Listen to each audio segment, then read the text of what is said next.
Hello students, आज आपण SY BCom semester 4 corporate accounting chapter number 2 absorption of company मधील illustration number 9 page number आहे 2.49. तर आज आपण पाहणार आहे कॉर्पोरेट अकाउंटिंग मधला lesson number 2 absorption of companies, illustration number 9 page number 2.49. तर सर्वात प्रथम आपण क्वेश्चन रीड करून घेऊया.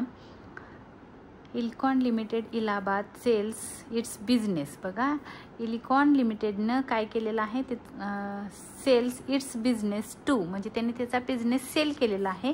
कोणाला? तर टू सिकॉम लिमिटेड. सिकॉम लिमिटेडला त्यांनी त्याचा बिझनेस सेल केलेला आहे. म्हणजे सिकॉम लिमिटेड ही न्यू कंपनी आहे आणि इलिकॉन लिमिटेड ही कन्वर्ट झालेली आहे सिलिकॉम लिमिटेडमध्ये. सिलिकॉम limited Shahabad on 31st March 2020 on which date the financial position disclosed the following facts. खालील फॅक्ट्स आपल्याला दिलेले आहे. डिस्क्लोज केलेलं आहे म्हणजे त्यांनी काय केलेलं आहे की जी इलिकॉन लिमिटेड कंपनी आहे तिची जी इन्फॉर्मेशन आहे किंवा जी बॅलन्स शीट आहे ते आपल्याला खाली दिली आहे. त्यांनी सांगितलेलं आहे share capital issued subscribe and paid up capital आहे 3000. हे नंबर ऑफ इक्विटी शेअर्स आहेत. एक शेअर्स 100चा आहे. 3000 equity shares of ₹100 each. Fully called up and paid up, म्हणजे सगळेचे सगळे शेअर्स विकले गेलेले आहेत आणि सगळे पैसे वसूल झालेले आहेत. असे 3 लाख रुपये कॅपिटल आहे इक्विटी शेअर्सचं. 1000 हे नंबर ऑफ डिबेंचर होल्डर्स आहेत. 1007% डिबेंचर्स ऑफ ₹100 इच. तर 7% हा रेट ऑफ इंटरेस्ट आहे की जे आपण लोन घेतलेला आहे. Debentures means loan taken from पब्लिककडून आपण लोन घेतलेला आहे. त्यांना 60% व्याजाचा दर द्यायचा आहे, दिलेला नाही आहे आपण. 1000 नंबर ऑफ डिबेंचर होल्डर आहेत. एक डिबेंचरची व्हॅल्यू फेस व्हॅल्यू आहे ₹100. असं 1 लाख रुपयाचे डिबेंचर्स आहेत. Journal reserve fund 49,700. Return earnings means earn झालं म्हणजे प्रॉफिट झाला. तर तुम्ही तिथं मेन्शन करून ठेवा हा प्रॉफिट आहे किंवा आपण त्याला प्रॉफिट अँड लॉस म्हणू शकतो किंवा रेव्हेन्यू प्रॉफिट म्हणू शकतो, अर्निंग प्रॉफिट म्हणू शकतो. अर्निंग्स मीन्स मिळाले, अर्निंग झालं. अर्निंग म्हणजे प्रॉफिट आहे. हा मागच्या वर्षीचा 20,300. Bills payables sundry creditors and term loan हे जे 3 आहेत हे एक्सटर्नल लायबिलिटी आहे किंवा त्याला आपण करंट लायबिलिटी म्हणतो. हे बाहेरचं देणं आहे. तर ही आहे आपली करंट लायबिलिटी. त्याच्यानंतर goodwill, premises, factory plant, stock, bills receivable, sundry debtors, cash at bank ही आहे आपली ॲसेट. तर खाली कंडिशन सांगितलेली आहे. The term of conditions agreed upon absorptions whereas under Sicom limited agreed to take over all हा शब्द खूप महत्त्वाचा आहे. All the assets of Elicon लिमिटेडच्या ऑल ॲसेट्स त्यांनी काय केलेले आहेत, टेकन केलेले आहेत. तर आता इथं ऑल ॲसेट्स म्हणजे ह्या सगळ्या ॲसेट काय केलेले आहेत, टेकन केलेले आहेत.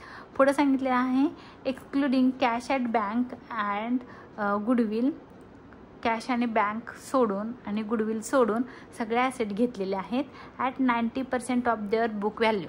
म्हणजे त्यांना असं सांगायचं आहे गुडविल आणि कॅश ॲट बँक सोडून बाकीचे ज्या पण ॲसेट आहेत, म्हणजे for example premises, factory plant, stock, bills receivable आणि सन्ड्री डेटर्स ह्या ज्या ॲसेट्स आहेत ह्या 90%ला घेतलेल्या आहेत त्यांनी, बुक व्हॅल्यूला नाही. तर जी बुक व्हॅल्यू आहे त्याच्या 90% त्यांनी घेतलेल्या आहेत. आणि जी गुडविल आहे आणि जी कॅश आहे म्हणजे याचा अर्थ त्यांनी कॅश घेतली नाही असं नाही, कॅश घेतली कारण त्यांनी ऑल शब्द दिलेला आहे, ऑल वर्ड दिलेला आहे. म्हणजे ऑलचा अर्थ आहे सगळ्या ॲसेट घेतल्या, म्हणजे कॅश ॲज इट इजला घेतली. तर गुडविलला खाली त्यांनी इथं एक ॲडजस्टमेंटमध्ये सांगितलेलं आहे गुडविलची व्हॅल्यू, बट इथं जी कॅश आहे ती ॲज इट इज प्राईसला घेतली आणि बाकीचे ज्या ॲसेट आहेत गुडविल सोडून तर ह्या 90%ला घेतलेल्या आहेत. म्हणजे 10% लेस दॅन व्हॅल्यू आहे आणि म्हणजे 10% कमी किंमत करून त्यांनी त्या ॲसेट घेतलेल्या आहेत. म्हणजेच 90%ला घेतलेले आहेत गुडविल आणि कॅश सोडून. पण कॅश पण घेतलेली आहे त्यांनी, फक्त ती 90%ला नाही तर ॲज इट इज प्राईसला, म्हणजे जी 60,000 आहे तर 60,000ला त्यांनी कॅश घेतलेले आहे. आणि पुढे सांगितलेलं आहे it was agreed to take over 7% debentures at the book value. त्यांनी डिबेंचर्स ही जी लायबिलिटी आहे डिबेंचर्सची ही लायबिलिटी पण त्यांनी टेकन केलेली आहे. ॲसेट पण सगळ्या घेतल्या आणि ही एक लायबिलिटी घेतलेली आहे. आणि ती पण कशी तर बुक व्हॅल्यूला घेतलेली आहे. आणि पुढं सांगितलेलं आहे it was agreed to pay ₹77,000 for goodwill. म्हणजे वर इथं त्यांनी सांगितले ना excluding cash and bank cash at bank and goodwill. तर गुडविल त्यांनी कितीला घेतली तर 90% देअर बुक व्हॅल्यूला नाही. तर त्यांनी काय केलेलं आहे गुडविल 77,000ला टेकन केली आणि ज्या बाकीच्या ज्या ॲसेट आहेत गुडविल आणि कॅश सोडून त्या सगळ्या 90%ला घेतलेल्या आहेत असं त्यांनी मेन्शन केलं. पुढं सांगितलेलं आहे all the short term liabilities means bills payables and creditors and term loan. Short term liability म्हणजे कमी कालावधीसाठी घेतलेलं इतरांकडून घेतलेलं लोन असतं ते शॉर्ट टर्मसाठी. त्याला म्हटलेलं आहे ऑल शॉर्ट टर्म लायबिलिटीज किंवा त्याला आपण करंट लायबिलिटी पण म्हणतो. Were taken over at 10% less the book व्हॅल्यूच्या म्हणजे ही जी किंमत आहे ह्याच्या 10% कमी किमतीला त्यांनी ह्या लायबिलिटीज पेड केलेल्या आहेत किंवा घेतलेल्या आहेत असं पण तुम्ही म्हणू शकता. पुढं सांगितलेलं आहे the expenses of liquidation amounting to ₹10,000 which was to be borne by Elicon limited. Elicon आता ही ओल्ड म्हणजे कंपनी आहे की जिचं ऑब्स्ट्रप्शन झालेलं आहे किंवा जी दुसऱ्या कंपनीमध्ये कन्वर्ट झालेली आहे. त्या कंपनी बघायचं आहे तुम्हाला की जे हे एक्सपेन्सेस आहेत लिक्विडेशन एक्सपेन्सेस कुणी पेड केले. जर टेकन करणाऱ्या कंपनीनं केले असतील तर त्याला आपण त्याची जी जर्नल एंट्री आहे ती वेगळी असते. आणि जर समजा ओल्ड कंपनीनं म्हणजे जी विकली गेलेली आहे फॉर एक्झाम्पल इथं आहे सिलिकॉन लिमिटेड सिकॉम लिमिटेड ही कोण आहे विकली गेलेली कंपनी आहे आणि त्या कंपनीनं तीच कंपनी काय झालेली आहे डिझॉल्व्ह झालेली आहे. तिनं तिचं जे रिअलायझेशन एक्सपेन्सेस आहेत स्वतः पेड केलेले आहेत. मग त्याची एंट्री अशी होणार आहे realisation account debit to bank account credit आणि अमाऊंट आहे त्यांनी सांगितलेलं आहे 10,000. पुढं सांगितलं the purchase consideration was to be discharge by the amounted to Elicon limited of ₹4,000 shares of ₹100 each at a discount of 10 per shares and the balance in cash. म्हणजे त्यांनी असं सांगितलं जी PCची अमाऊंट आहे ती PCची अमाऊंट म्हणजे जी ॲसेट टेकन केली liability त्यांनी taken केलेली आहे आणि जी PCची अमाऊंट येईल त्याच्या बदल्यात त्यांनी काय केलेलं आहे तर शेअर्स दिलेले आहेत 4,000 नंबर ऑफ शेअर्स दिलेले आहेत. एक शेअर्स ₹100 होता at a discount of ₹10 per shares. एका शेअर्सला ₹10 डिस्काउंट दिलेला आहे म्हणजे तो शेअर्स ₹90 पडलेला आहे. 4,000 शेअर्स कितीला दिले ₹90ला दिले 100 मायनस 10 म्हणजे डिस्काउंट दिलं. डिस्काउंट म्हणजे सूट दिली. 100चा शेअर्स 100ला नाही विकला त्याने ₹90 कोणाला दिलेला आहे Sicom limited agree to take over म्हणजे जे इलिकॉम लिमिटेडचे जे शेअर होल्डर आहेत त्या शेअर होल्डरांना सिकॉम लिमिटेडनं काय केलेलं आहे शेअर्स दिलेले आहेत. 4,000 शेअर्स दिलेले आहेत. एक शेअर्सची किंमत ₹90 आहे 100 नाही 10% डिस्काउंट दिलेला आहे आणि जे रिमेनिंग बॅलन्स आहे तो कॅशमध्ये त्यांनी पेड केलेला आहे. आणि सांगितलेलं आहे you are required to prepare necessary ledger accounts in the books of Elicon limited and pass journal entries in the books of Sicom limited. Sicom लिमिटेडच्या बुकमध्ये तुम्हाला जर्नल करायचं आहे आणि इलिकॉन लिमिटेडच्या बुकमध्ये तुम्हाला लेजर अकाउंट्स प्रिपेअर करायचे आहेत. तर आपण सगळ्यात पहिला PC काढून घेऊया. PCसाठीच्या ज्या एंट्री आहेत ते बघा कोणत्या आहेत त्या तुम्हाला टिक करून देते मी. पहिली आहे ही ह्याच्यावरून एक PC निघणार आहे. त्याच्यानंतर ही पण येणार आहे PCला ही पण येणार आहे PCला ही पण येणार आहे PCला हे आणि ही पण येणार आहे PCला. फक्त लिक्विडेशन एक्सपेन्सेसची PCची एंट्री होणार नाही. तर थोडंसं कॅल्क्युलेशन आहे ह्याच्यामध्ये तुम्हाला कॅल्क्युलेशन पण करायचं आहे. तर आपण कॅल्क्युलेशन पण करूया आणि क्वेश्चन पण सॉल्व करूया. सगळ्यात पहिला आपल्याला PC काढून घ्यावा लागेल. तर मी हे ड्रॉ केलेलं आहे लेजर अकाउंट्स ड्रॉ केलेले आहेत. PCचं काढून ठेवलेलं आहे आणि जर्नलची एंट्री आपण प्रिपेअर करून ठेवले म्हणजे हे करून ठेवलेलं आहे आखून ठेवलेलं आहे. तर सर्वात प्रथम आपण काय करूया PC काढून घेऊया. PC कसा काढायचा आहे की त्यांनी सांगितलेलं आहे all assets taken over by Sicom लिमिटेडनं ऑल ॲसेट्स टेकन केलेले आहेत. तर मग ऑल ॲसेट्समध्ये त्यांनी सांगितलेलं आहे, गुडविल सांगितलेली आहे 77,000ला टेकन केली, आणि असं सांगितलेलं आहे कॅश ॲज इट इजला घेतलेली आहे, कारण आणि ज्या बाकीच्या ज्या ॲसेट आहेत त्या 90%ला घेतलेल्या आहेत. तर मी पहिल्यांदा लिहिते इथं गुडविल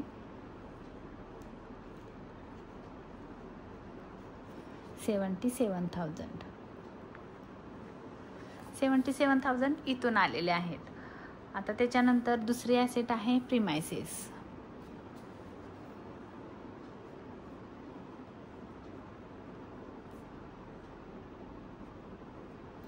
आता प्रिमायसेस आहे 2,50,000, तर त्याच्या 10% कमी करायचे. 90%ला घेतले, तुम्ही असं 90% पण काढू शकता. 2,50,000 इंटू 90%, अमाऊंट आली 2,25,000. अमाऊंट आहे 2,25,000. तुम्ही बघू शकता, मी इथं काढलेलं आहे, तर चेक करते. बरोबर 2,25,000.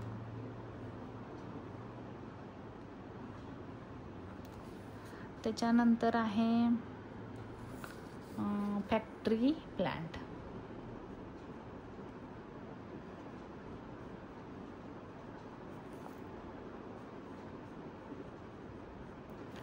$1,00,000 आहे. तुम्ही ओरली पण काढू शकता, 10% लेस केलं तरी होऊ शकतं. तर मला वाटतं 90,000 आहे, तर तुम्हाला करायचं असेल तर करून दाखवते. 1,00,000 इंटू 90%, 90,000 किती आलं? 90,000. त्याच्यानंतर आहे स्टॉक पण आहे 8,000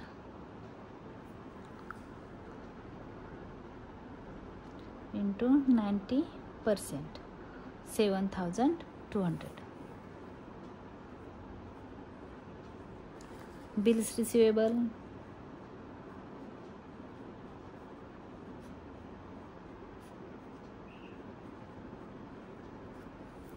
$12,000 into 90%, 10,800.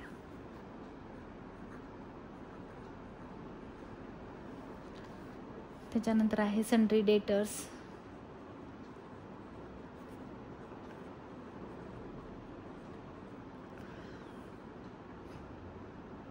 $30,000 into 90%, 27,000. Cash at bank. All asset त्यांनी टेकन केलेले आहेत म्हणून कॅश ॲट बँक येईल, बट कॅश ॲट बँक 90%ला नाही घेतलं, त्याच्यामुळे तुम्हाला काय करायचं आहे, ॲज इट इज किंमत घ्यायची आहे 60,000. त्याच्यानंतर आपल्याला काय सांगितलेलं आहे, त्यांनी क्वेश्चनमध्ये सांगितलेलं आहे डिबेंचर्स त्यांनी काय केलेलं आहे, बुक व्हॅल्यूला टेकन केलेले आहेत. ॲसेटची टोटल करूया आपण. ॲसेट कितीला घेतल्या टोटल करू शकता तुम्ही, बट वेळ जाईल म्हणून मी बघून लिहिते फक्त. अमाऊंट 4,00,000 टोटल करायचे आहे. 67,000 ही झाली आपली ॲसेटची टोटल. आपल्याला काय करायचं आहे, लेस लायबिलिटीज.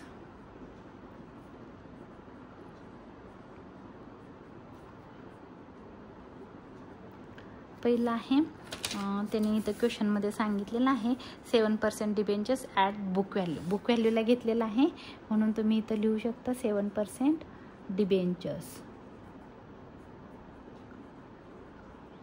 7% डिबेंचर्सची व्हॅल्यू आहे ₹1,00,000 ॲज इट इज येईल इथं 1,00,000. त्याच्यानंतर काय आहे, त्यांनी असं पुढं सांगितलेलं आहे all the short term liabilities are taken over at 10% less than the book value. Book व्हॅल्यूच्या 10% लेस दॅन व्हॅल्यूला घेतलेली आहे. म्हणजे इथे येईल bills payable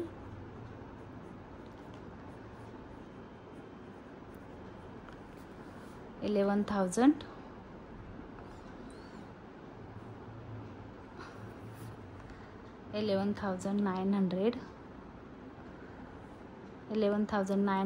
into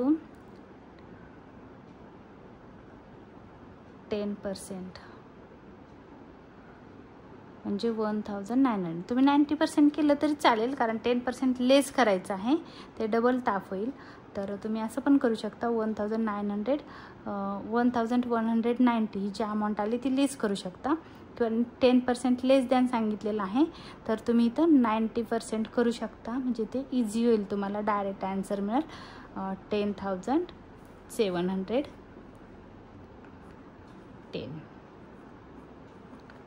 bills payable. Sundry creditors.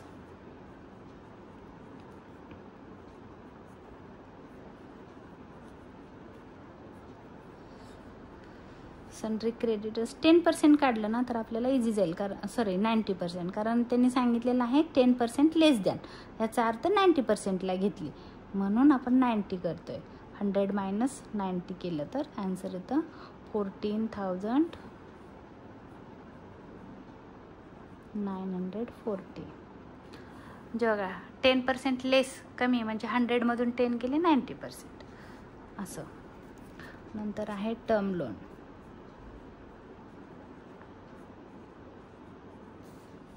$1,500 into 90%, 1,350. आता आपल्याला काय करायचं आहे, ह्याच्यामधून जी लायबिलिटीची जी टोटल आहे ते आपल्याला मायनस करायची आहे.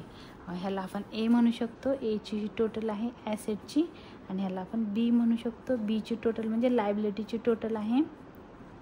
टोटल आहे याची कुणाची 1 लाख प्लस 10,710 प्लस 14,940 प्लस 1,350, ह्याची टोटल आहे 1,27,000. आणि जी परत आपल्याला परचेस कन्सिडरेशन काढायचं आहे, देअरफॉर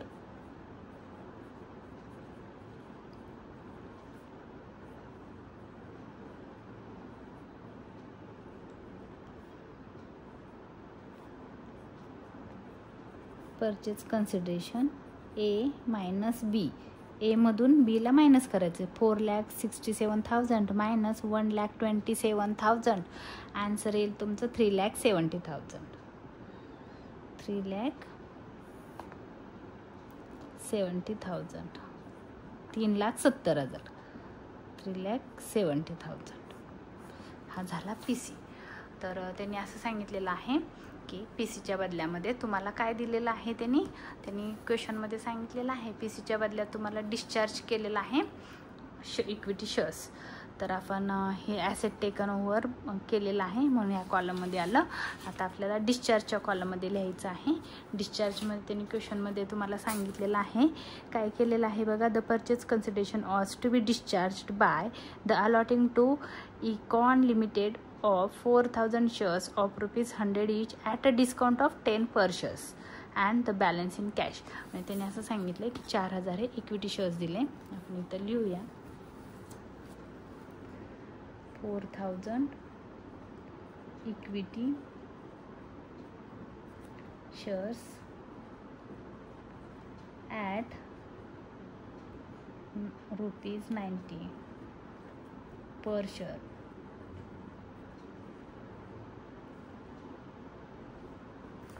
90 रुपयाला एक शेअर्स, म्हणजे 4,000 इंटू 90, 4,000 इंटू 90 म्हणजे येणार आहे 9×36, 3,60,000, 3,60,000.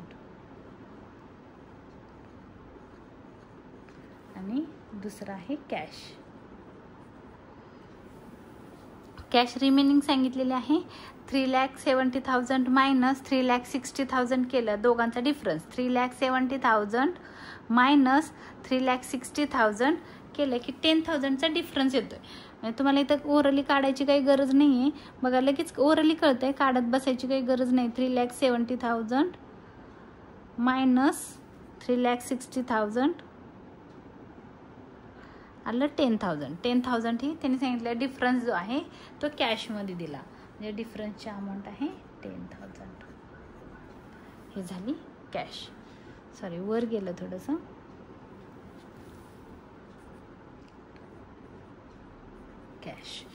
कॅश दिली 10,000 रुपीज. तर हे झालं आपलं पी सीची एंट्री. आता पी सीच्या आपल्याला ह्या 2 एंट्र्या करायच्या. तिथं टोटल करून दाखवते पहिलं. 3,70,000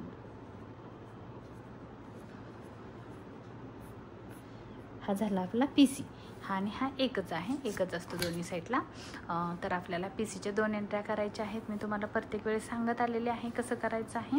तर पी सीच्या 2 एंट्र्या आणि सगळ्या ॲसेटचं पोस्टिंग. सोपा क्वेश्चन आहे हा, बट हे पी सी काढणं सोपं. एक तर तुम्हाला जमलं की मग हा क्वेश्चन खूप सोपं आहे. सगळ्यात पहिलं आपल्याला पोस्टिंग करायचं आहे. ह्याच्यामध्ये फक्त एकच ॲडजस्टमेंट आहे की 10,000 हे लिक्विडेशन एक्सपेन्सेस पेड केले. बाकी आपण सगळ्या ॲडजस्टमेंट कवर केलेल्या आहेत. तर आता सगळ्यात पहिलं all asset transfer to realisation account. सगळ्या ॲसेट्स आपल्याला रिअलायझेशन अकाउंटच्या डेबिटला ट्रान्सफर करायचे आहेत. ज्या पी सीमध्ये आहेत त्या सगळ्या ॲसेट्स. मग सगळ्या ॲसेट्समध्ये कोण कोण आहे बघा. गुडविल आहे, प्रिमायसेस आहे. आता ॲसेटची नावं हे आणि अमाऊंट कुठल्या तर इथल्या घ्यायच्या आहेत. हे लक्षात ठेवा. अमाऊंट क्वेश्चनमधल्या नावं माती घेतली. तर मी तिथले बघून घेते. इथं काय लिहिलेलं आहे गुडविल. मग मी इथं लिहिणार आहे टू सन्ड्री ॲसेट्स.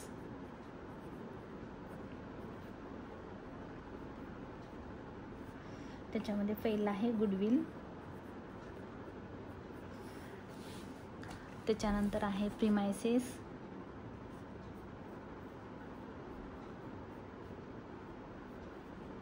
त्याच्यानंतर आहे फॅक्टरी प्लांट.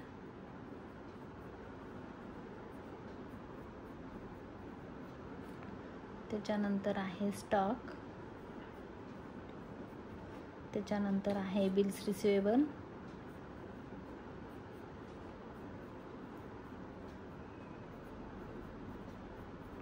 आणि त्याच्यानंतर आहे सन्ड्री डेटर्स.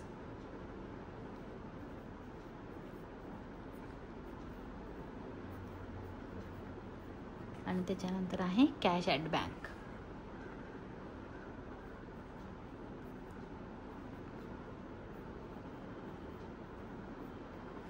आता ही नावं मी लिहिली. कुठून लिहिली तर जी पी सीला दिसत होती ती सगळी नावं मी इथं लिहिली. पण अमाऊंट कुठल्या टाकायच्या आहे तर क्वेश्चनमधल्या इथल्या. तर गुडविलची अमाऊंट आहे 40,000. बघून घ्यायचं आहे आपल्याला. 40,000. प्रिमायसेस 2,50,000. Factory plant 1,00,000. त्याच्यानंतर आहे स्टॉक 8,000.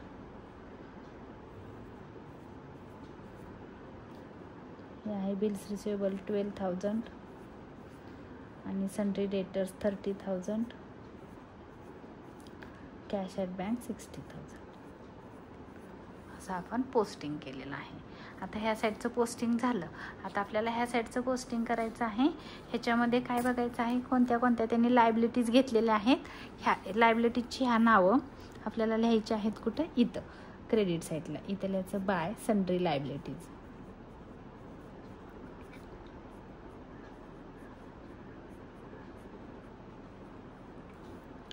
पहिला आहे 7% डिबेंचर्स.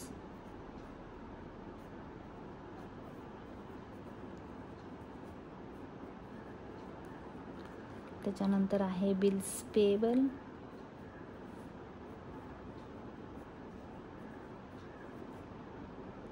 त्याच्यानंतर आहे सन्ड्री क्रेडिटर्स.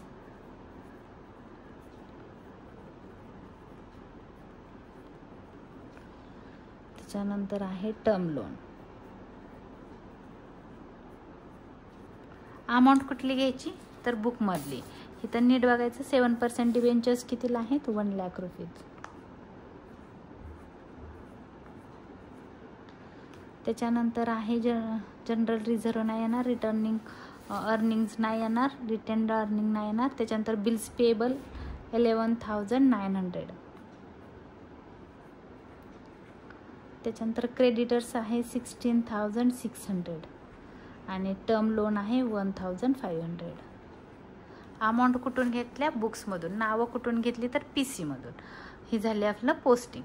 आता पोस्टिंग बघा कशा कशाचं केलं आपण. ह्या सगळ्या ॲसेटचं झालं, ह्याचं झालं, ह्याचं झालं. पण काय काय राहिलं तर इक्विटी शेअर्स राहिलं, जर्नल रिझर्व आणि प्रॉफिट अँड लॉस ह्याचं पोस्टिंग राहिलेलं आहे. तर त्याचं पोस्टिंग आपल्याला कुठं करायचं आहे बघा. इक्विटी शेअर होल्डर अकाउंटच्या क्रेडिटला.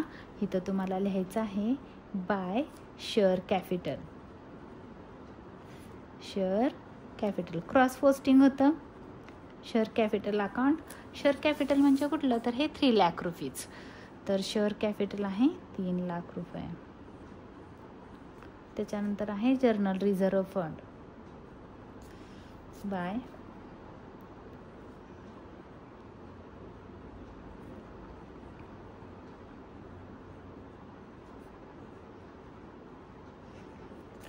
अमाऊंट आहे 49,700 आणि रिटेन अर्निंग्स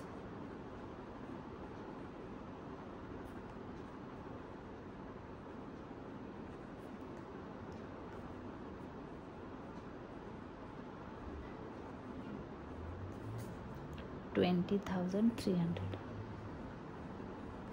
आता आपलं सगळ्याचं पोस्टिंग झालेलं आहे. All asset transfer to debit side of the realization account. All liabilities means third party liabilities किंवा current liabilities transfer to credit side of the realization account. And डिबेंचरची amount पण आपण realisation अकाउंटच्या क्रेडिटला transfer केली आणि जी equity share होल्डरचं जे capital होतं ते equity share holder अकाउंटच्या क्रेडिटला, journal reserve equity share holder अकाउंटच्या क्रेडिटला आणि retain earnings equity share holder अकाउंटच्या क्रेडिटला. आता पोस्टिंग झालेलं आहे. आता जवळजवळ निम्म्यापेक्षा जास्त क्वेश्चन सॉल्व झालेला आहे. आता त्याच्यानंतर सर्वात प्रथम आपल्याला PCची एंट्री करायची आहे. एक आपलं लिक्विडेशन एक्सपेन्सेस राहिलेलं आहे ते पण आपण अगोदर करून घेऊया, नाहीतर विसरून जाऊ आपण. तर लिक्विडेशन एक्सपेन्सेस येतं रिअलायझेशन अकाउंटच्या डेबिटला.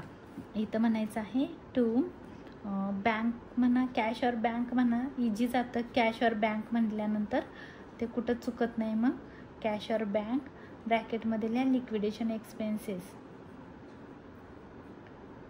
लिक्विडेशन एक्सपेन्सेस लिक्विडेशन एक्सपेन्सेस तुमचे इथं दिलेले आहेत. त्यांनी सांगितलेलं आहे 10,000 हे लिक्विडेशन एक्सपेन्सेस आहे. तर बॉन्ड बाय इलिकॉन लिमिटेडने केलेलं आहे म्हणून त्याची अमाऊंट येणार आहे इथं 10,000 रुपीज. आणि सेकंड इफेक्ट बघा, रिअलायझेशनच्या डेबिटला तुम्ही पोस्ट केलेला आहे. आता एक क्रॉस पोस्टिंग जाईल बँक अकाउंटच्या क्रेडिटला. तुम्ही इथं लिहू शकता बाय. ह्या अकाउंटचं नाव तुम्ही रिअलायझेशनला लिहिलं, ह्या अकाउंटला रिअलायझेशनचं नाव रिअलायझेशन अकाउंट. तुम्ही ब्रॅकेटमध्ये लिहू शकता लिक्विडेशन एक्सपेन्सेस.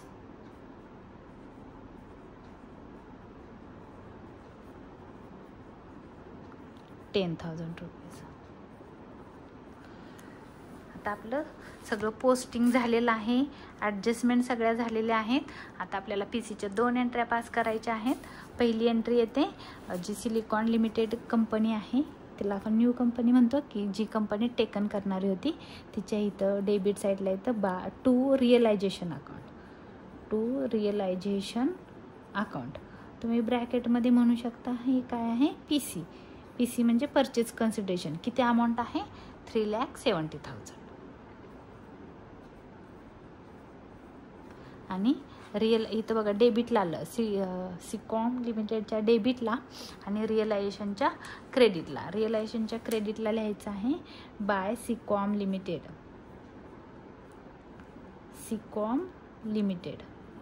ब्रॅकेटमध्ये लिहा PC 3,70,000. ही झाली PCची अमाऊंट. आपण PCची अमाऊंट पुट केली एक सिकॉम लिमिटेडच्या डेबिटला आणि रिअलायझेशनच्या क्रेडिटला. पहिली एंट्री पास झाली. आता त्यांनी काय केलेलं आहे, सिकॉम लिमिटेडनं 3,70,000 रुपये कोणाला द्यायचे होते तर इलिकॉन लिमिटेडला द्यायचे होते. मग त्यांनी काय केलं, इलिकॉन लिमिटेडला सांगितलं की तुम्ही काय करा 3,60,000चे शेअर्स देतो आम्ही तुम्हाला आणि 10,000 रुपीज कॅश देतो. म्हणजे जे दिलं सिलिकॉन लिमिटेडनं परचेस कन्सिडरेशनच्या बदल्यात ते सिलिकॉन लिमिटेडच्या क्रेडिटला. PCची पहिली एंट्री डेबिटला येते तर दुसरी एंट्री क्रेडिटला येते. काय काय दिलं त्याचं नाव लिहायचं. काय दिलं त्यांनी तर इक्विटी शेअर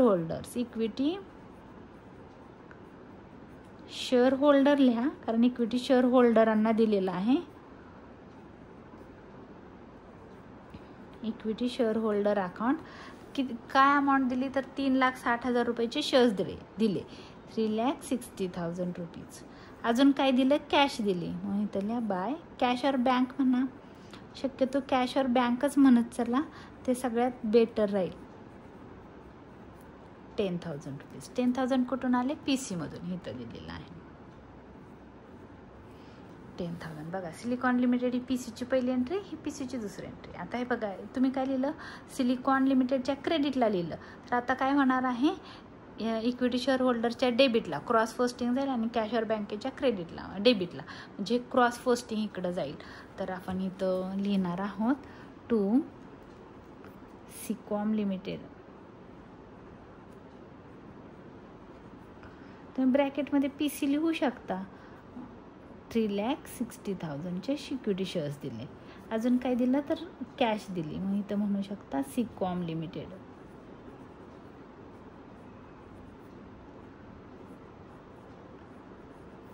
$10,000ची कॅश दिली.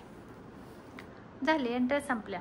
आता आपल्याला क्लोज करायचं आहे. काय राहिलेलं आहे का, तर माझ्या मते काय राहिलेलं नाही. आपण सगळं पोस्टिंग केलं, पहिलं पोस्टिंग केलं, PC काढला, पोस्टिंग केलं, आता क्लोज करायचं आहे. तर बघा आता इथं क्लोज करताना हा ऑटोमॅटिकली क्लोज होणार आहे. रिअलायझेशन क्लोज होतो, त्याचा डिफरन्स इक्विटीला जातो, इक्विटी शेअर होल्डरला. हा क्लोज होतो, त्याचा डिफरन्स बँकेला जातो. बँक दोन्ही साईडनी जर क्लोज झाला इक्वली, तर समजायचं आहे आपला आन्सर बरोबर आहे. सिकॉम लिमिटेड ऑटोमॅटिकली क्लोज होतो, तिथं डिफरन्स कधीच येत नाही. तर 3,70,000 आहे ह्या साईडची टोटल, ह्या साईडची पण टोटल तेवढीच आहे 3,70,000. आता आपण रिअलायझेशनला क्लोज करू. तर क्लोज करायला ह्या साईडची टोटल करा, ह्या साईडची टोटल करा, तुम्हाला येतं डिफरन्स काढा आणि डिफरन्स काढून काय करायचं आहे, क्लोज करायचं आहे. तर मी आता थोडीशी टोटल नाही ना बघूनच लिहिते, कारण तुमचा हा व्हिडिओ लेंदी होईल म्हणून तुम्हाला मी शिकवलेलं आहे कशी डिफरन्स फाइंड करायचा आहे तो. तर मला वाटतं जी ह्या साईडची डेबिट साईडची टोटल जास्त आहे, ती टोटल आहे 5,10,000. डेबिट साईडची जी टोटल आहे ती आहे 5,10,000.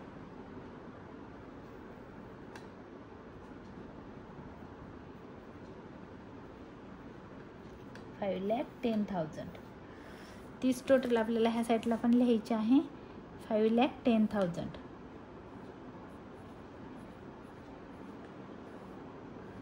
डिफरन्स आला तो कुठं पाठवायचा आहे, तर इक्विटी शेअर होल्डरला, म्हणून इथं लिहा इक्विटी शेअर होल्डर अकाउंट.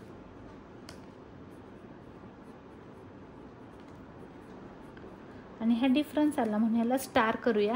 काय करायचं आहे, ह्याची टोटल करायची, त्याच्यातून ह्याची टोटल मायनस करायची, किंवा तुम्ही दोघांची टोटल करा आणि त्याच्यातून मायनस करा. तर डिफरन्स आलेला आहे 10,000 रुपीज. ह्याला तुम्ही म्हणू शकता लॉस. ह्या साईडला आला तर लॉस, ह्या साईडला आला तर प्रॉफिट. ब्रॅकेटमध्ये तुम्ही म्हणू शकता लॉस. नाही म्हणलं तरीच चालेल, एवढं काय टेन्शन घेऊ नका. तर आता हा लॉस बघा कुठल्या साईडला आलेला आहे, रिअलायझेशनच्या क्रेडिटला आलेला आहे. तर तो ट्रान्सफर होईल इक्विटी शेअर होल्डरच्या डेबिटला, क्रॉस पोस्टिंग होणार आहे. तर इक्विटी शेअर होल्डर अकाउंटच्या डेबिटला मी इथं लिहिणार आहे realisation account. Realisation account amount आहे 10,000 रुपीज.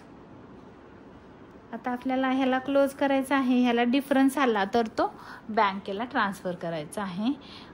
बट मला वाटतंय हा दोन्ही साईडनी इक्वली क्लोज होतोय. 7 आणि 3 10, 10चे 0, ह्याच्याला 1 9 1 10, 10चे 0, ह्याच्याला 1 4 आणि 1 5 6 7, 4,70,000. दोन्ही साईडची टोटल इक्वलच आहे. सॉरी 3,70,000. 3,70,000 ह्या साईडची पण टोटल आहे 3,70,000. तर इथं काय डिफरन्स आलेला नाही, त्यामुळे आपण त्याला इकडे ट्रान्सफर करू शकत नाही. तर आता काय करायचं आहे, बँक अकाउंट. तर बँक अकाउंट पण दोन्ही साईडनी क्लोज होतं. इकडं पण आहे 10,000 रुपीज आणि इकडं पण आहे 10,000 रुपीज. हा पण क्लोज झाला. तर सिकॉम लिमिटेड पण क्लोज झालेला आहे. बट आपल्याला त्यांनी असं पण सांगितलेलं आहे की तुम्ही काय करा, past necessary ledger accounts in the books of Elicon limited and pass journal entries in the books of Sicom limited. Sicom लिमिटेडच्या बुकमध्ये जर्नल एंट्र्या पास करायच्या आहेत. तर त्याच्यामध्ये 3 ते 4च जर्नल एंट्र्या होतात, जास्तीत जास्त 4 होतात, कमीत कमी 3च होतात. तर पहिली PCच्या 2 एंट्र्या होतात आणि एक बिझनेस खरेदी केल्याची एंट्री होते. तर मी इथं आखून घेतलेला आहे in the books of Sicom limited. Journal entries करायची आहे. तर पहिली एंट्री येते business purchase to Econ limited. कितीला खरेदी केला तर 3,70,000 रुपये. तुम्ही इथं डेट पण टाकू शकता. डेट आहे क्वेश्चनमध्ये सांगितलेलं आहे 31 मार्च 2020.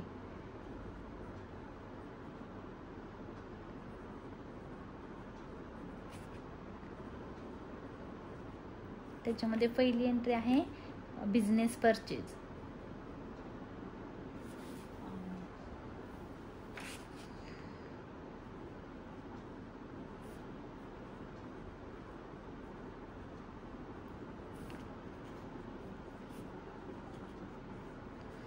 डेबिट 3,70,000.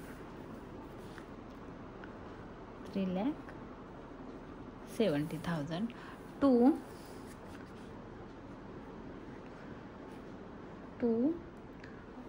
नाव आहे कंपनीचं इलिकॉन लिमिटेड अकाउंट. तुम्ही इथं लिक्विडेटर्स वगैरे लिहिण्याची काही गरज नाही, एवढं काही टेन्शन नका घेऊन.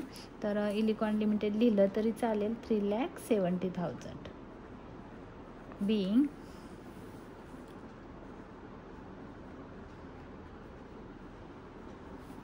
बिईंग लिहायचं आहे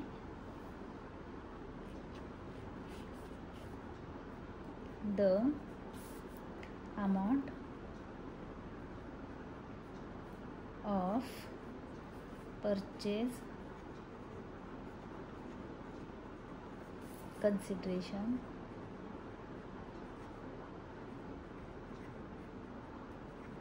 payable. नुसतं एवढं लिहिलं तरी चालेल. आणि त्याच्या पुढं तुम्हाला अजून लिहायचं असेल तर तुम्ही थोडंफार लिहू शकता. कुणाला द्यायचं आहे टू इलिकॉन लिमिटेड.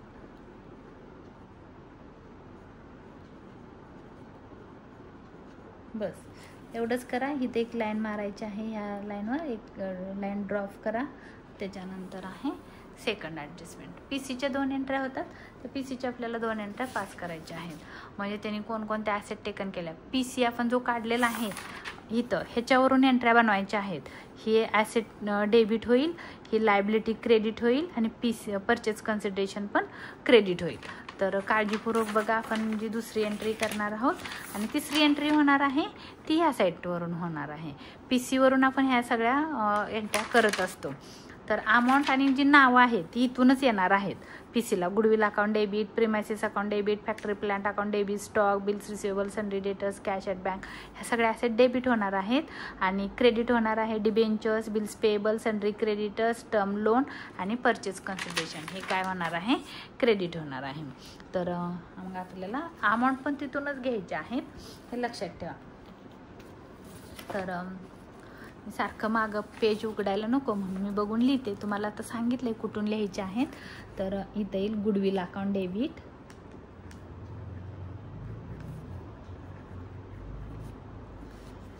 PCवरून बनवायचे आहेत 77,000. नंतर आहे प्रिमायसेस, PCवरून बनवायचे आहेत. PC माझा बॅक पेजवर आहे म्हणून मी सारखं पेज हे नाही करत आहे, कारण व्हिडिओ लेंदी होईल म्हणून मी शॉर्टकट वापरते.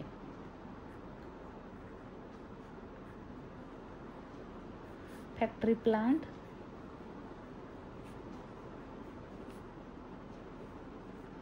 डेबिट 90,000. त्याच्यानंतर आहे स्टॉक अकाउंट, जो आपण PC काढलाय तिथून नाव पण आणि अमाऊंट पण तिथूनच घ्यायची आहे. 7,200. बिल्स रिसिवेबल,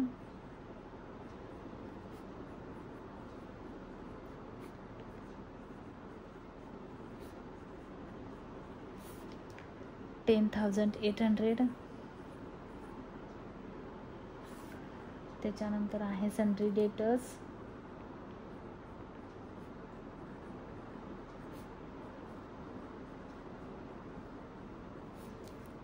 सन्ड्री डेटर्स अकाउंटची अमाऊंट आहे 30,000 आणि कॅश ॲट बँक 60,000.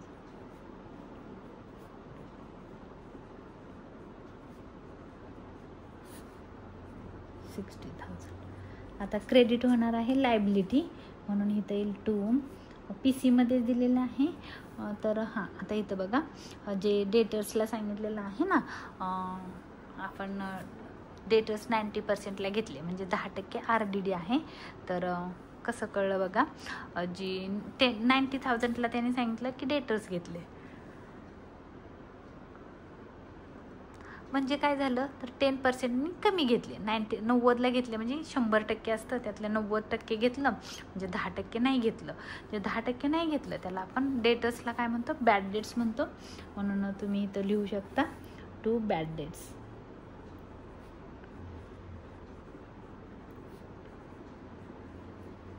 आता बॅड डेट्स तुम्ही म्हणाल बॅड डेट्स कुठून काढले मॅम तुम्ही, तर बघ आता तुम्ही जर इथं 27,000 आहे तर तुम्ही इथं 27,000 घेतलं तर मग बॅड डेट्स लिहायची काही गरज नाही आहे टू. बट तुम्ही इथं जर 27,000 घेतलं तर बॅड डेट्स लिहू नका. तर हे जे 30,000 अमाऊंट कुठं होती तर तुमच्या टेक्स्टबुकमध्ये दिलेली होती 30,000 क्वेश्चनमध्ये. तर आपण पी सीमध्ये किती घेतलेले आहे 27. फक्त ह्याच एक ॲडजस्टमेंटमध्ये असं आपण केलेलं आहे 27,000. बाकीच्या ॲज इट इज घेतलेल्या आहेत. फक्त डेटर्सला लक्षात ठेवायचं RDD असतो, म्हणजे 30,000 रुपयाचे डेटर्स होते. डेटर्स म्हणजे एखाद्या कस्टमरला आपण उधारीवर गुड्स सोल्ड केलेला होता 30,000 रुपयाचा, त्यानं दिलेला आहे 27,000 आपल्याला दिले आणि 3,000 रुपये आपले बुडवले, म्हणून त्याला म्हणायचं आहे टू बॅड डेट्स म्हणा, किंवा बॅड डेट्स म्हणण्यापेक्षा आपण त्याला RDD म्हणू, RDD अकाउंट 3,000 RDD म्हणूया, बॅड डेट्स नको. तर बुडण्याची शक्यता आहे 3,000 रुपये. आणि काय आहे तर आता बघा, जे आपण पी सीला जेवढ्या पण लायबिलिटीज घेतलेल्या आहेत ह्या लायबिलिटीज ॲज इट इज प्राईसला घ्यायच्या आहेत सगळ्या, आणि पी सी पण घ्यायचं आहे. तर इथं मी लिहिणार आहे पी सी सकट घ्यायचं आहे. टू लिहिलं, RDD क्रेडिट झाला. त्याच्यानंतर लिहिणार आहे 7% टू 7% डिबेंचर्स.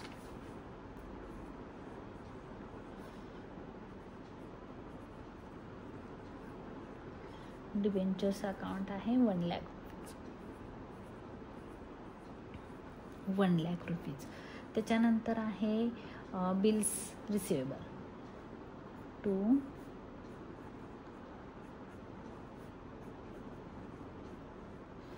रिसिवेबल नाही येणार, चुकलं माझ्याकडून, सॉरी. पेएबल लायबिलिटी आहे ना, पेएबल येईल. बिल्स पेएबल अकाउंट आहे 10,710. त्याच्यानंतर आहे bills payable sundry creditors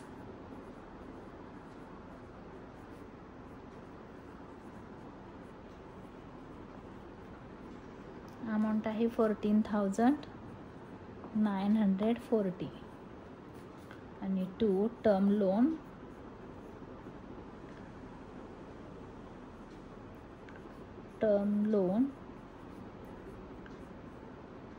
account आहे 1,350. आणि परचेज कन्सिडरेशन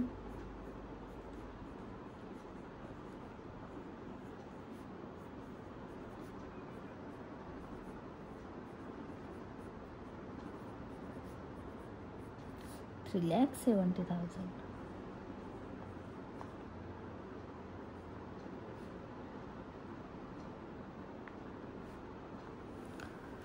आता तुम्ही दोन्ही साईड करून बघू शकता, बरोबर टोटल येईल दोन्ही साईडची. आपल्याला नरेशन लिहायचं आहे being all assets and liability taken over by Sicon limited एवढं लिहिलं तरी चालेल. The value of the purchase consideration payable दे. तर परचेस कन्सिडरेशनच्या मोबदल्यामध्ये त्यांनी काय केलेलं आहे, ॲसेट्स अँड लायबिलिटीज टेकन केलेल्या आहेत. म्हणून तुम्ही इथं लिहू शकता being all assets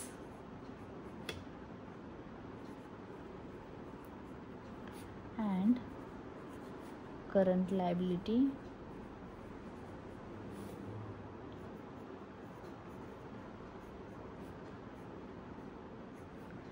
taken by Sequom Limited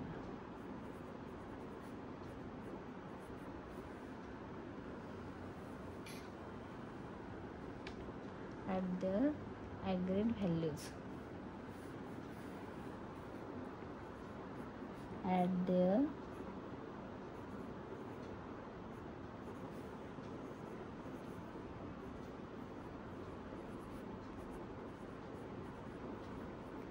agreed values and the purchase consideration payable. एवढं पण लिहू शकतो. ॲग्रीड व्हॅल्यूला त्याने टेकन केलेलं आहे. अँड द परचेस कन्सिडरेशन लिहू शकता तुम्ही, कारण परचेस कन्सिडरेशन लिहिलेलं आहे. तुम्ही तर अजून टाकू शकता and the purchase consideration payable.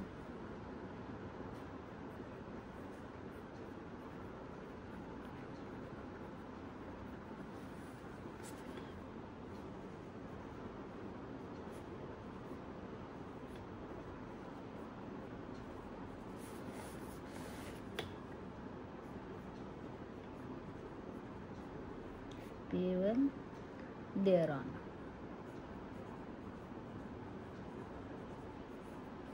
मस्त पेएबल लिहिलं तरी चालेल. ही झाली आपली सेकंड ॲडजस्टमेंट. आता बघा आपण काय केलेलं आहे, जे डिस्चार्ज बघा ह्याच्यावरून एक एंट्री बनली. एक बिझनेस खरेदी केल्याची एंट्री पाठ करून ठेवायची. Business purchase to liquidator company असेल म्हणजे जिचं लिक्विडेशन झालेलं आहे, म्हणजे इथं होती इलिकॉन लिमिटेड. तर इलिकॉन लिमिटेड अकाउंट क्रेडिट, पहिली एंट्री 3,70,000. दुसरी एंट्री आहे ॲसेट टेकन आणि हे डेबिट होईल ॲसेट, लायबिलिटी क्रेडिट होईल आणि परचेस कन्सिडरेशन क्रेडिट होईल. ह्या साईटवरून एक जर्नल एंट्री बनते. आता तिसरी एंट्री आहे ती ह्या साईटवरून बनणार आहे. तर काय काय दिलं त्यांनी पी सीच्या बदल्यात ते आपल्याला लिहायचं आहे. शेअर्स दिलेले आहेत आणि हे दिलेलं आहे काय म्हणतो आपण कॅश दिलेली आहे. तर आपल्याला इथं कुणी दिलं त्याचं कुणाला दिलं कुणाला मिळालं ते आपल्याला पहिलं डेबिट करायचं आहे. कुणाला मिळाले शेअर्स वगैरे, तर इलिकॉन लिमिटेडला. तिसरी एंट्री आहे इलिकॉन लिमिटेड.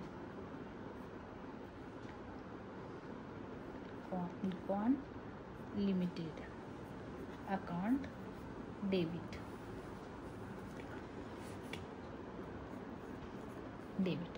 आता बघा त्यांनी काय केलं की जे शेअर्स होते ते कितीला दिलेले होते त्यांनी 3,70,000 रुपयाला शेअर्स दिले होते. 3,70,000 रुपयाला. आणि त्यांनी काय केलेलं होतं 3,70,000चे शेअर्स आणि काय केलेलं होतं बघा 100चा शेअर्स होता त्यांनी 10% डिस्काउंटनी दिलेला होता. म्हणजे 3,70,000 रुपयाचे शेअर्स होते ॲक्च्युली. पण बघा आपण इथं पी सीला काय लिहिले 3,60,000. म्हणजे काय केलेलं होतं त्यांनी एक शेअर्स 90 रुपयाला दिलेला होता. 100 रुपयाचा शेअर्स होता. तुम्हाला क्वेश्चनमध्ये बघा इथं सांगितलेलं आहे की 100 ईच होता शेअर्स, तो आपल्याला 10% डिस्काउंटने दिलेला आहे. म्हणून इथं काय करायचं आहे आपल्याला, तर discount of issue of shares हा अकाउंट डेबिट होणार आहे कारण डिस्काउंट दिलेला आहे त्यांनी. म्हणून इथं लिहा discount on issue of shares.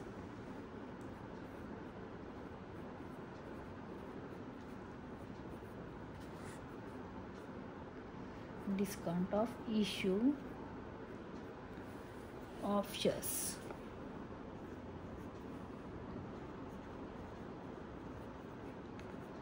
Account debit होणार आहे. आता इथं बघा इथं इलिकॉन लिमिटेडला कितीचे पी सीच्या बदल्यात आपण देतोय ना 3,70,000ची अमाऊंट होती. आणि त्यांनी काय केलेलं होतं 3,60,000 रुपयाचे शेअर्स आणि 10,000 रुपयाची कॅश. बट 3,70,000 आणि त्यांनी काय केलं होतं discount of issue of shares दिलेला होता. म्हणजे काय केलेलं होतं बघा आपल्याला इथं जे शेअर्स होते कितीचे शेअर्स होते बघा इथं आपण पी सीमध्ये लिहिलेलं होतं की नंबर ऑफ शेअर होल्डर होते त्यांचे किती 4,000 शेअर्स होते.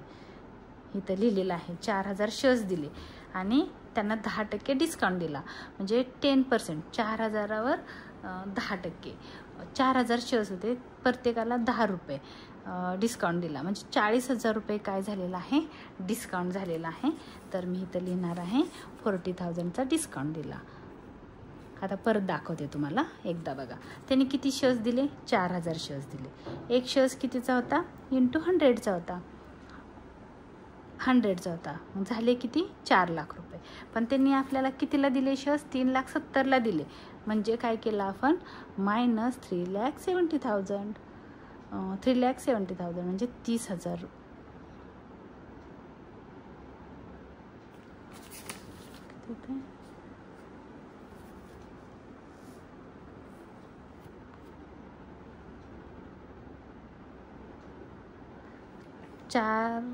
चारशे शेअर्स इंटू एका शेअर्सला 10 रुपये म्हणजे किती आले, 40,000 रुपयेचा डिस्काउंट आला.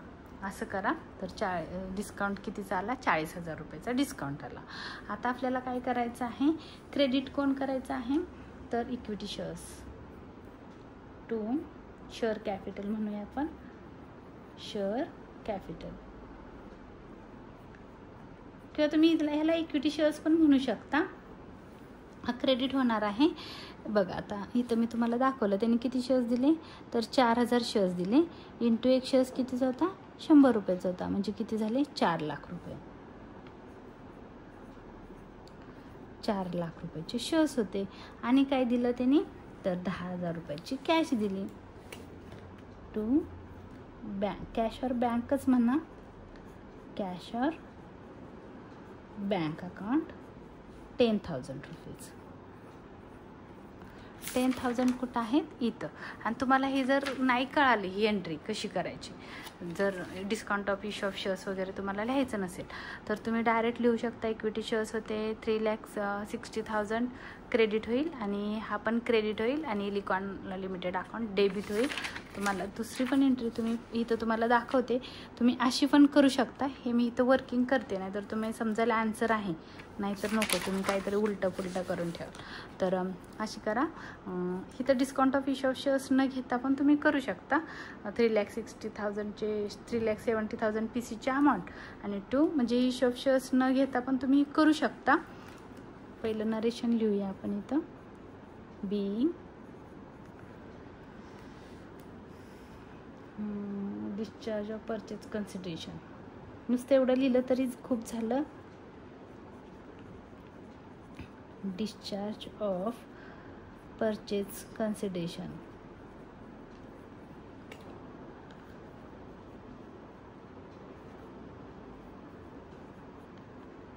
Purchase consideration by issuing for.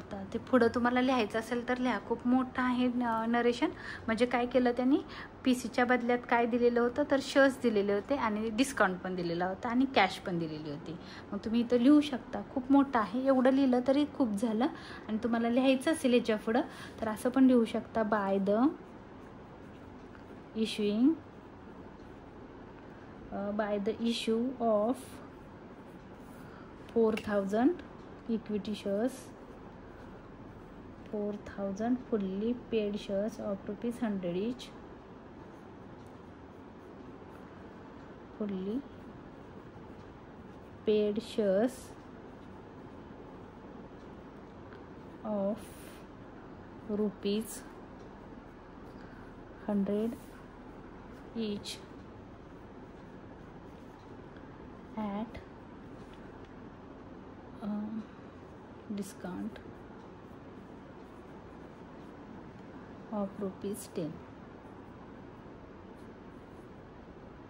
each, and the balance payment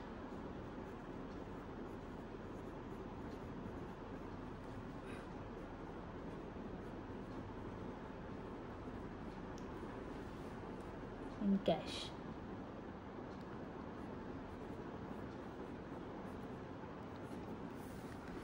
एवढं नरेशन तुम्ही लिहू शकता. एवढं नाही लिहिता आलं तर तुम्ही एवढं पण लिहू शकता, डिस्चार्ज ऑफ परचेज कन्सिडरेशन. पुढं काय लिहायची गरज नाही. तर बघा आपला इथं हा क्वेश्चन संपलेला आहे. हा जर माझा व्हिडिओ तुम्हाला आवडला असेल तर लाईक करा, शेअर करा, सबस्क्राईब करायला विसरू नका. धन्यवाद.